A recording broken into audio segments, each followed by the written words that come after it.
প্রিয় সনদ প্রত্যাশী ভাই বোনেরা, আশা করি ভালো আছেন। আমি আজকে আপনাদের সাথে দি পেনাল কোড 1816 অর্থাৎ দণ্ডবিধি 1860-এর কিছু নতুন ধারা নিয়ে আলোচনা করব। ধারা 383 থেকে 389 পর্যন্ত বলপূর্বক গ্রহণের কথা আলোচনা করা হয়েছে। 383 ধারায় বলপূর্বক গ্রহণের সংজ্ঞা প্রদান করা হয়েছে, অর্থাৎ বলপূর্বক গ্রহণ কাকে বলে সেই সংজ্ঞা 383 ধারায় প্রদান করা হয়েছে। সেখানে বলা হয়েছে, কোনো ব্যক্তির নিকট থেকে ক্ষতি করার ভয় দেখিয়ে কোনো কিছু গ্রহণ করা বলপূর্বক গ্রহণ বলে গণ্য হবে। কোনো ব্যক্তিকে ভয় দেখিয়ে তার কাছ থেকে কিছু নিয়ে নেওয়া, সেটা বলপূর্বক গ্রহণ। 384 ধারায় এই বলপূর্বক গ্রহণের শাস্তির উল্লেখ রয়েছে।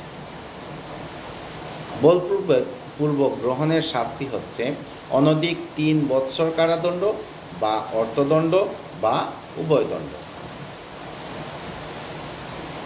আবার ধারা 385-তে বলপূর্বক গ্রহণের জন্য কোনো ক্ষতির ভয় দেখানোর শাস্তির কথা উল্লেখ রয়েছে।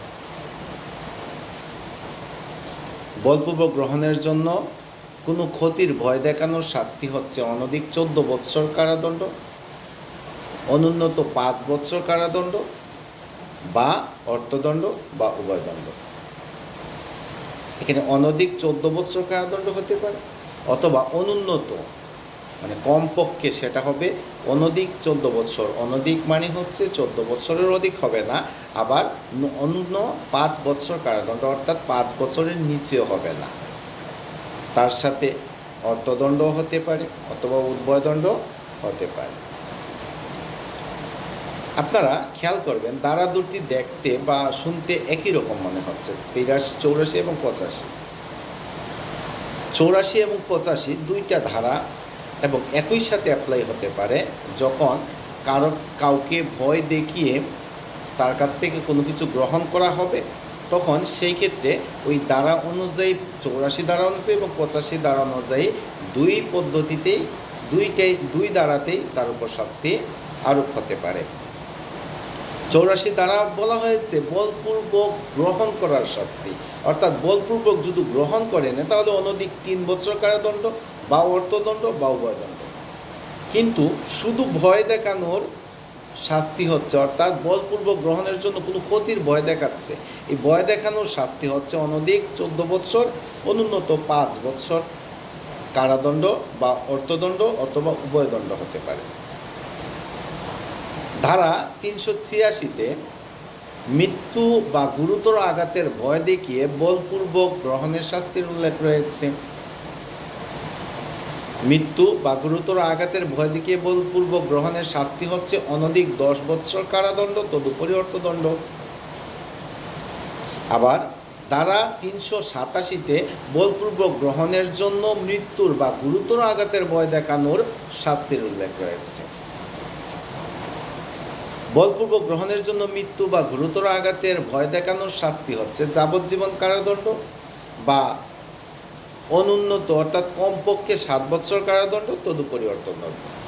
এক্ষেত্রেও লক্ষণীয়, কেউ যদি মৃত্যু বা গুরুতর আঘাতের ভয় দেখিয়ে বলপূর্বক গ্রহণ করে, সেই ক্ষেত্রে 386 এবং 387 দুই ধারাতেই আরোপ হবে শাস্তি।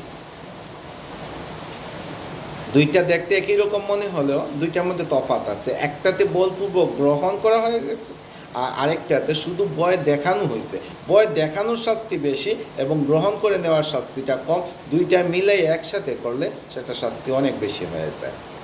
অর্থাৎ আমরা এই ধারাগুলো থেকে এইটুকুই বুঝলাম যে বলপূর্বক কোনো ব্যক্তির নিকট থেকে ক্ষতি বা কোনো ক্ষতি করার ভয় দেখিয়ে কোনো কিছু গ্রহণ করে যদি কেউ নেয়, সেটাকে বলা হয় এই বলপূর্বক গ্রহণ, আর সেটা সেই সংজ্ঞাটা প্রদান করা হয়েছে 383 দ্বারা। আর বলপূর্বক গ্রহণ যদি কেউ করে তাহলে সেই ক্ষেত্রে শাস্তি হচ্ছে 3 বৎসর কারাদণ্ড অথবা অর্থদণ্ড অথবা উভয়দণ্ড, সেটা বলা হয়েছে 384 দ্বারা। 385 দ্বারা এটার আলোকে বলা হয়েছে বলপূর্বক গ্রহণের জন্য ক্ষতির ভয় দেখানো, আর ক্ষতির ভয় দেখানোর শাস্তি হচ্ছে অনধিক 14 বছর এবং কমপক্ষে 5 বছর কারাদণ্ড বা অর্থদণ্ড অথবা উভয়দণ্ড। আর মৃত্যু বা গুরুতর আঘাতের ভয় দেখিয়ে বলপূর্বক গ্রহণের শাস্তির উল্লেখ রয়েছে 386 ধারায়। সেখানে বলা হয়েছে অনধিক 10 বছর কারাদণ্ড, তদুপরি অর্থদণ্ডে দণ্ডিত হবে। আর 387 ধারায় বলপূর্বক গ্রহণের জন্য মৃত্যু অথবা গুরুতর আঘাতের ভয় দেখানোর শাস্তির কথা। গুরুতর আঘাতের অথবা মৃত্যুর ভয় দেখানোর শাস্তি হচ্ছে যাবজ্জীবন কারাদণ্ড অথবা কমপক্ষে 7 বছর কারাদণ্ড, তদুপরি অর্থদণ্ড। এই ছিল আজকের আমাদের আলোচনা। খুবই গুরুত্বপূর্ণ টপিকস হচ্ছে এই বলপূর্বক গ্রহণ। আমরা যদি একটু খেয়াল করে পড়ি, এখানে কনফিউশন সৃষ্টি করার মতো অনেকগুলো ধারাগুলোর মধ্যে কনফিউশন সৃষ্টি করার মতো ব্যাপার আছে।